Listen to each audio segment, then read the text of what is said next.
Hey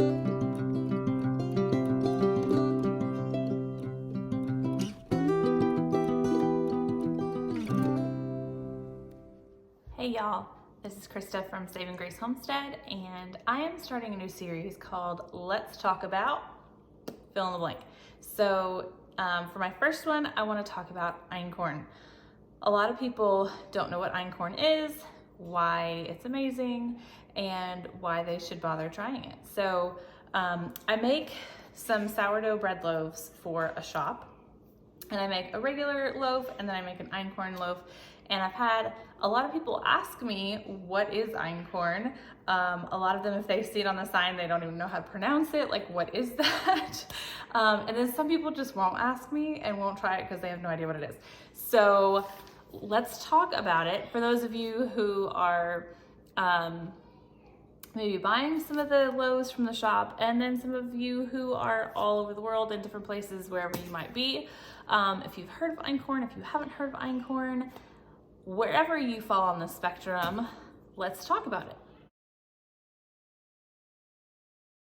Okay, so einkorn, I've got some einkorn flour right here. This is an ancient grain. Why does that matter? What does that mean? It means that it has been unmessed with. It is exactly as it has always been, how it was created to be.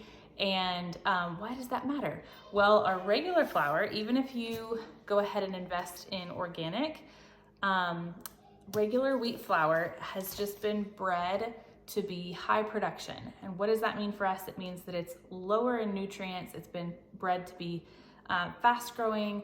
It grows shorter, faster, so that it can be produced faster and we can produce more of it and all those things, which, you know how it goes. Anytime that we mess with things, we think, oh, God made it this way, but I know what we can do to make it better. And what do we end up with? We end up with something that, yes, it works. Yes, it gives us a good rise on things, but it is lower in nutrition and higher in gluten. We know a lot of people today are struggling with gluten. Their joints hurt, their gut feels sluggish. They just are having a lot of health issues, and they may not have a true gluten allergy, but they're finding that gluten just irritates their system. They can feel a difference when they remove gluten. Well, why is that? Because we are eating this. We're eating something that is lacking in nutrients, and it is really high in gluten, and it's hard for our body to digest. So that is where the einkorn comes in, because it's that ancient grain. It is higher in nutrients and it is naturally lower in gluten. Anybody who has traveled over to Europe or who's lived in Europe will often tell you, we eat pasta, we eat bread, we eat pastries, and they didn't bother me there like they bother me here in the US. Well, why? Because they're eating things like einkorn, and we are eating this high production wheat. So that's einkorn. It's an ancient grain. So what do we do with it? The same thing that you would do with regular flour. You can make breads, you can make waffles, you can make pancakes, you can make all the normal things that you would make. You just have to understand that it's not going to be exactly the same. Positives, I think personally, I feel like einkorn just has a better flavor. It has more flavor. I think it tastes great. If I had to choose between an einkorn bread and a bread made with regular flour, I would go for the einkorn. One, it's gonna be easier on my gut. It's easier to digest.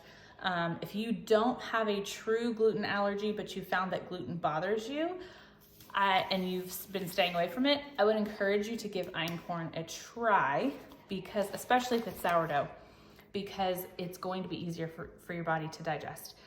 Especially if it's been through that fermentation process of sourdough, that breaks that gluten down even more and it makes it easier on your gut. So I would encourage you to give that einkorn a try. So I feel like it tastes better.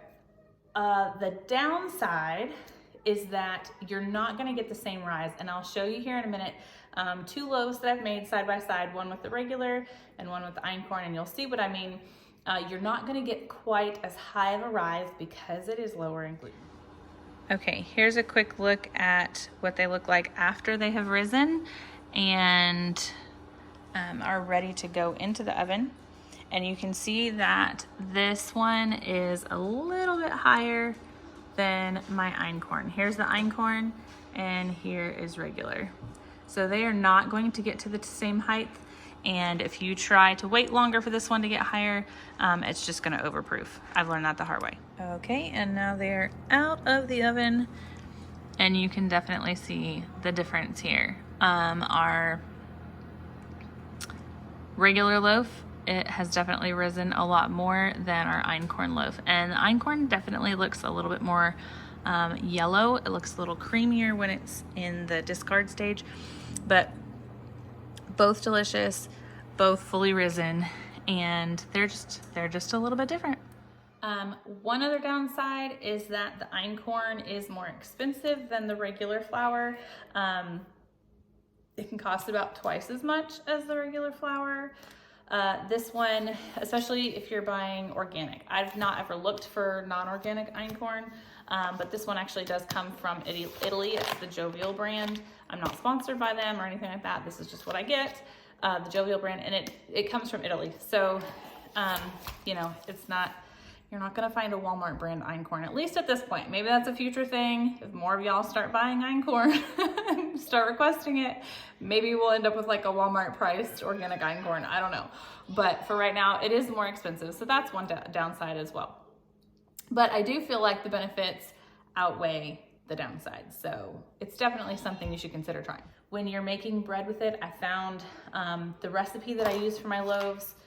I use 3/4 of a cup for my regular flour loaf, and I'll use only about 1/2 cup of water for my Einkorn flour loaf because the Einkorn just tends to be wetter and stickier. You just don't need as much water with the Einkorn. So those are some of the differences that I have found. If you have tried Einkorn, what are your thoughts? If you've never heard of Einkorn and you're interested, let me know if you plan on giving it a try. So that's it. We have talked about Einkorn. And if you have any ideas for future videos of things that you would like for me to talk about, leave those in the comments below. All right, see you on the next one.